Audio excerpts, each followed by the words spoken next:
on iHeartRadio and also AMFM247.com. And, of course, thanks for tuning in to the big program. We are live Monday through Friday, 2 to 5 Central, 3 to 6 Eastern, 12 to 3 Pacific, and 1 to 4 Mountain Standard over there at JiggyJaguar.com. And, of course, on the TuneIn apps. And 24/7 at JiggyJaguar.com. Live Twitch video as well. And add us as a friend on Twitch. It helps us out. Also, give us a 5-star review over there on our podcast. We are available on iHeartRadio and TalkShoe as well.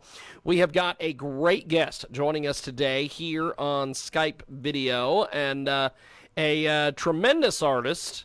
And I know that folks are just excited to see you today here on our broadcast. So, Curse, go ahead and give us a brief introduction on yourself, my friend.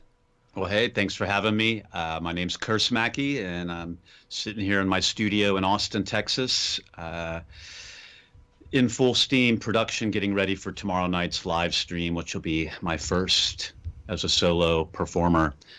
So looking forward to that and just kind of navigating my way through the daily challenges we're all facing. That's awesome. Most bizarre of times. So tell us a little bit about your setup there. You've got a pretty cool little setup there behind you, my friend. Yeah, this is essentially just my home studio, which basically myself and my girlfriend Rona Rougeheart from a great band called SINE here in Austin.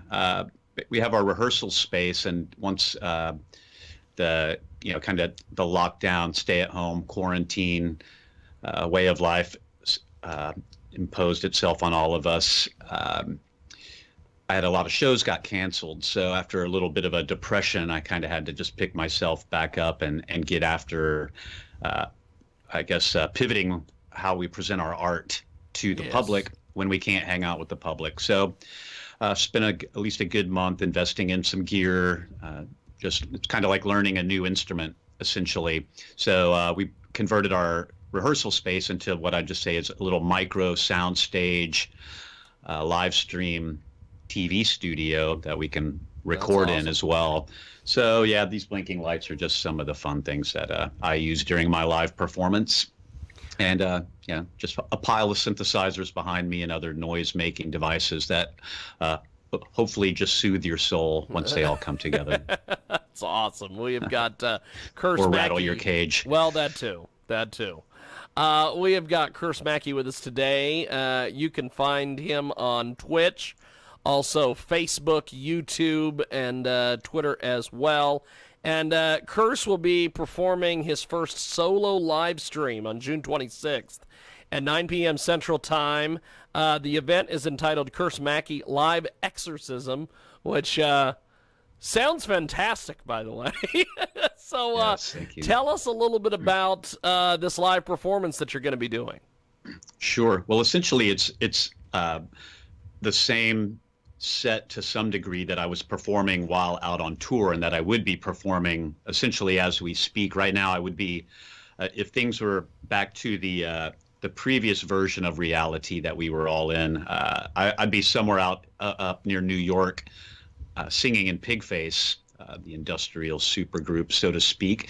Yes. And then tomorrow or the next, let's see, so then this weekend is my birthday. So it was going to be a really good time out on tour with all of my bandmates and seeing friends and family all around the country. So again, this is the only catharsis and expression that we currently have is performing in a virtual setting. So I'm trying my best to bring as much of the energy of a live performance that if you were standing 5 feet in front of me at the front of the stage, that's the kind of energy and presentation that I am hoping comes across through the live stream. Multiple cameras and other cool transitional effects, and just try to create a multimedia presentation that is a little bit different than everybody else is doing. That's fantastic. It is Curse Mackey. He's with us today here on Skype to discuss his live performance he's going to be doing tomorrow evening, or on June 26th. Curse Mackey Live Exorcism. Mackey will be performing material from his album Instant Exorcism, along with a live chat and post-show Q&A and a virtual art gallery showing off some of his original art pieces. There's a lot to tackle there. First of all, let's talk about the album itself, my friend. Sure. Well, Instant Exorcism was my first solo album under my own name, and I'm very happy with it. It's been great to perform live, and it's been well received. So it's disappointing to not be able to take it and continue doing live shows in 2020. Obviously, the live version will be the live Exorcism, and I'll have copies for sale, and I'm happy to sign them. And it's just I'm just hoping this is a fun way for us to have a little bit of a break from the stress that I feel that everybody is really subjected to right now. And let's just, knock over some musical equipment, and I'll just smash up my studio and make a big mess. And you guys can stay at home and make a big mess too, and we'll have a great time together. That's awesome. Now, you're also going to be showcasing some of your original art pieces. Tell me about this and what you're doing with the art. Sure. Well, that's kind of my other, I guess, spare time passion. I like to just doodle and draw, and I've curated many art exhibits and participated in them, and have a couple of books that we've published on my art exhibits. And so once I started recording Instant Exorcism, I also started painting and collaging quite a bit, and a lot of that body of work became the artwork for Instant Exorcism. So like little things like this is like a mock-up of just a collage of taking elements from the album of Instant Exorcism and then photocopying them and distressing the paper and painting, and then this is kind of like a 7-inch single album cover in the works. But right now it's just an original piece of art. I also make these little things called crucifixes. That's awesome. Those are great. And each one of these is just a custom painted crucifix. Sometimes you can see like they're like dipped in liquid latex, and then I hand paint them and collage them with various elements. Let's see if I have another one. Yeah, I've got a few more here. Like some of these are really kind of creepy and gnarly, and like this one's kind of fun. So I must have made like 50 of these at this point.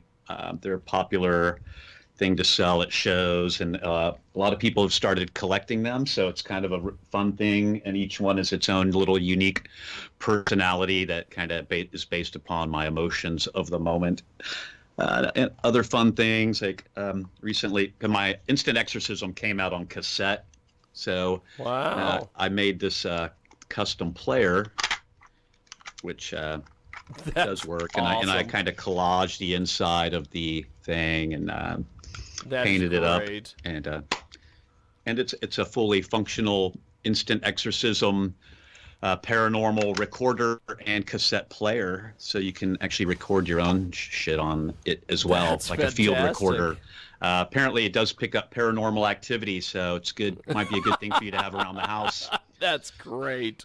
So I like to do fun stuff like that and just come up with unique merchandise items and one-of-a-kind stuff, because that's what appeals to me from the artists that I love, is when there's that kind of one cool thing that nobody else has.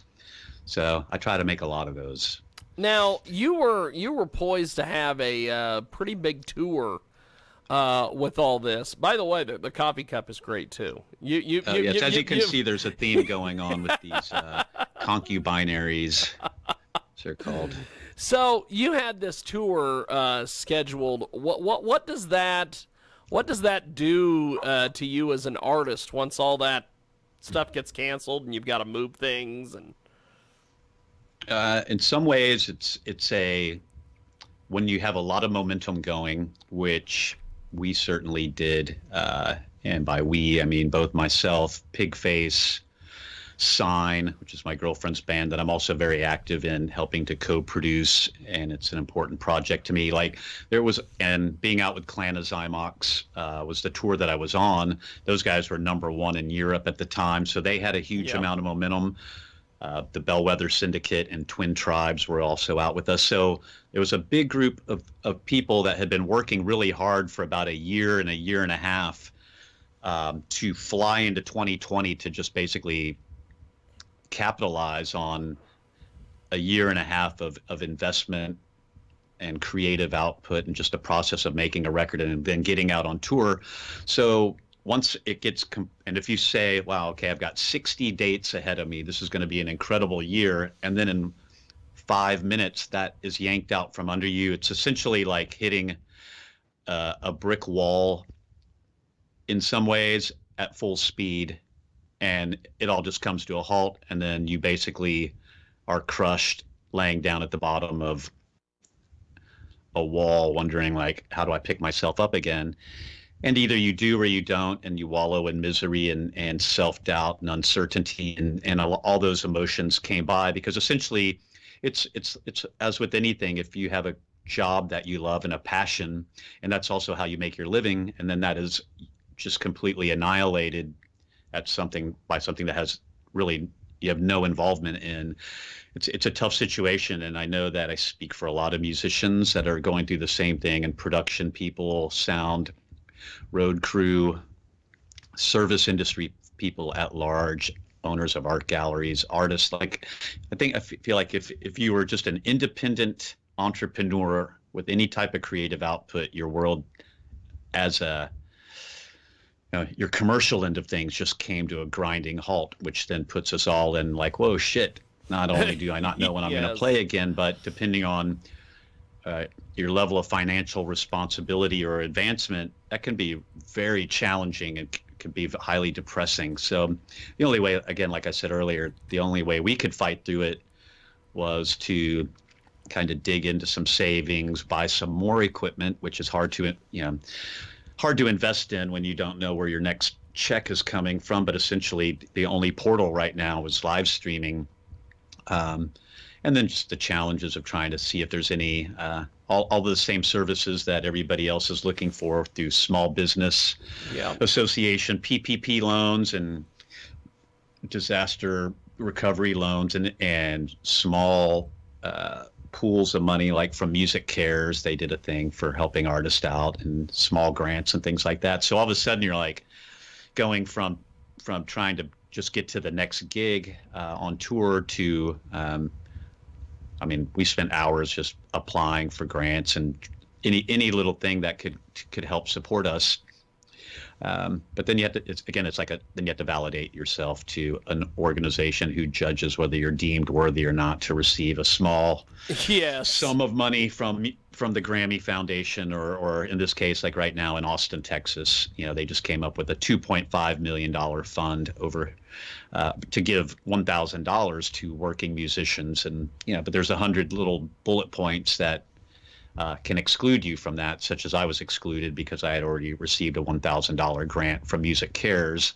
So the local fund for Austin, Texas musicians excluded me because I happened to have gotten something else. So these are just weird things, like, why do we even have to be dealing in this? But it just is part of the system. And, we all pay taxes, so periodically those taxes can come back our direction, and I don't necessarily mind that in super dire emergency situations. But I don't know, it's a fucking weird situation for all of us, and I can only assume at this point that I probably won't play live in a venue any point this year, because each day I like the Front 242 date that I had in Texas in late September is my most recent casualty. So, shows that I have booked all the way into the end of the year are still falling by the wayside. So each day, especially right now in the middle of a Pigface tour, that would have been,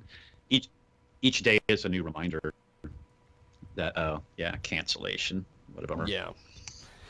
We have got a great guest with us today. He joins us live here in our broadcast. Curse Mackey is with us, and he has got a fantastic live stream that he is going to be doing on the 26th. This is a little bit of everything, which I think is pretty amazing.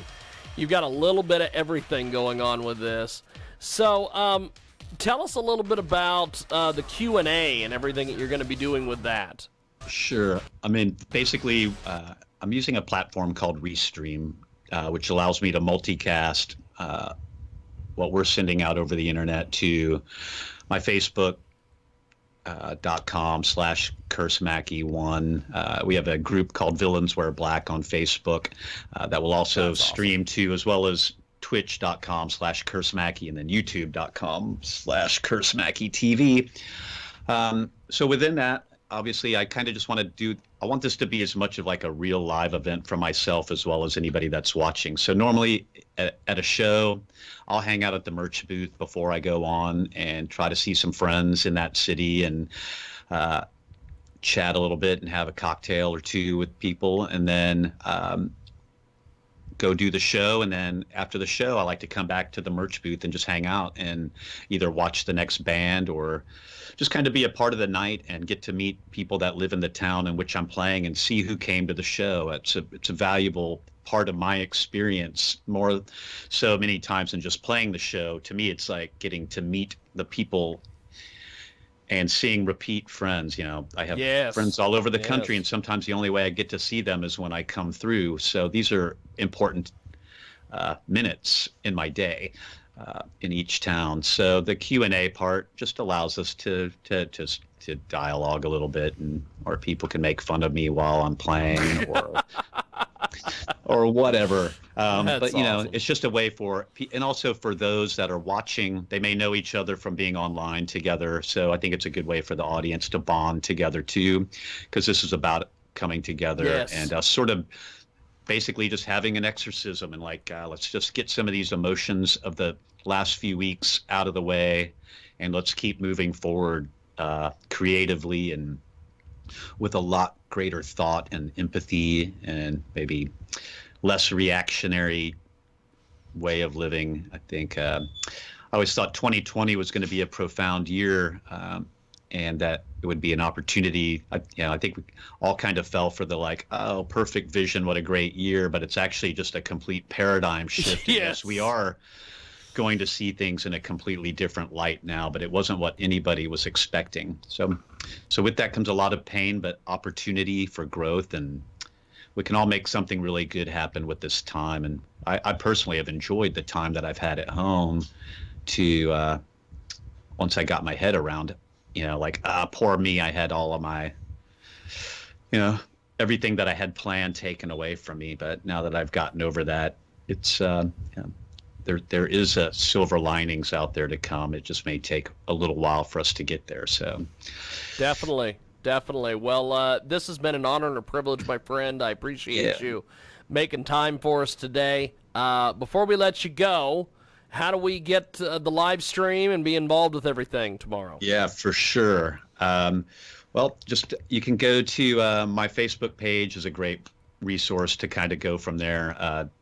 Facebook.com/Curse Mackey or Curse Mackey1. Both of those will have all the info. But you can find me on Twitch, Instagram, just usually anywhere at CURSEMACKEY, Curse Mackey. Well, good stuff, my friend. Well, like I said, good luck with everything. Yeah, we'll hope to see you tomorrow night. Definitely. I will be tuning in. This sounds like a hell of a deal. So thank you, my friend. Thanks for being with us. Thank you so much for the support and being out there on the airwaves, keeping things interesting and intriguing for all of us. We really appreciate it. Well, thank you. I appreciate you, and have yourself a wonderful day. Thank you, brother. All right, man. Have a great day. Appreciate it. There he goes, Curse Mackey, and he joins us today here on our big program. And here is a tune from Curse Mackey. It is Somewhat Possessed. He is the perfect Michael Nagy band. Mike Nagy loves these kind of guys. And I'm sure Mike Nagy probably knows him very intimately. Here it is, Curse Mackey, Somewhat Possessed, and it's here on your world famous Cheeky Jaguar Radio broadcast.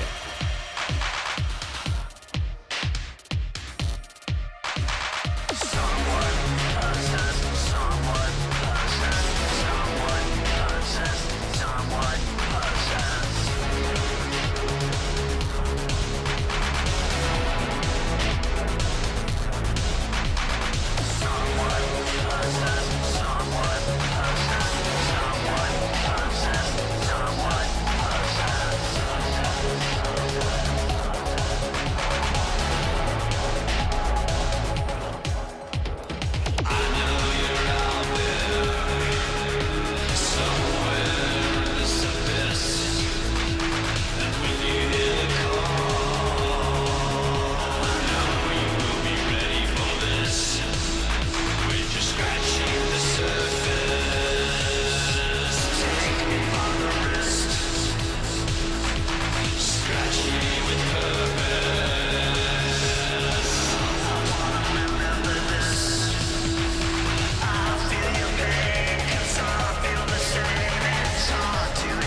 That is Curse Mackey